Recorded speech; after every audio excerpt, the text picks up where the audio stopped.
15 വർഷം ബി.ജെ.പിയുടെ കൈപ്പിടിയിലായിരുന്ന 3 സംസ്ഥാനങ്ങൾ കോൺഗ്രസ് പിടിച്ചെടുത്തതും സഖ്യകക്ഷികളുടെ കൊഴിഞ്ഞുപോക്കും പൗരത്വ ബില്ലുമെല്ലാം ഉത്തരേന്ത്യയിൽ ബി.ജെ.പിയെ പ്രതിസന്ധിയിലാക്കിയിരിക്കുകയാണ്. ഈ സാഹചര്യത്തിൽ ബി.ജെ.പി ലക്ഷ്യം വെക്കുന്നത് ദക്ഷിണേന്ത്യയിലെ കർണാടകയും കേരളവും തമിഴ്നാടുമാണ്. കർണാടകയിൽ ഓപ്പറേഷൻ താമര പൊളിഞ്ഞതോടെ ആ പ്രതീക്ഷയും പോയി. പിന്നെയുള്ളത് കേരളവും തമിഴ്നാടുമാണ്.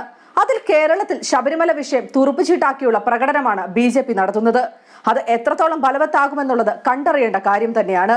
പിന്നെയുള്ളത് തമിഴ്നാടാണ്. അവിടെയും ബി.ജെ.പിക്ക് നിലം തൊടാൻ സാധിക്കില്ലെന്ന വാർത്തകളാണ് ഇപ്പോൾ പുറത്തുവരുന്നത്. റിപ്പബ്ലിക് ടി.വി സീ വോട്ടർ സർവേയാണ് ഇക്കാര്യം വ്യക്തമാക്കിയിരിക്കുന്നത്. തമിഴ്നാട്ടിൽ പോണ്ടിച്ചേരി ഉൾപ്പെടെ ആകെ 40 ലോക്സഭാ സീറ്റുകളാണുള്ളത്. നിലവിൽ ഇവിടെ ബി.ജെ.പിക്ക് ഒരു MP മാത്രമേ ഉള്ളൂ. AIADMKയുമായി സഖ്യത്തിലെത്തി സീറ്റുകൾ പരമാവധി നേടാനാണ് ബി.ജെ.പി സ്വപ്നം കാണുന്നത്.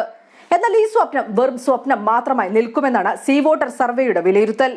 കോൺഗ്രസ് DMK സഖ്യം സീറ്റുകൾ തൂത്തുവാരുമെന്നും സർവേ പ്രവചിക്കുന്നു.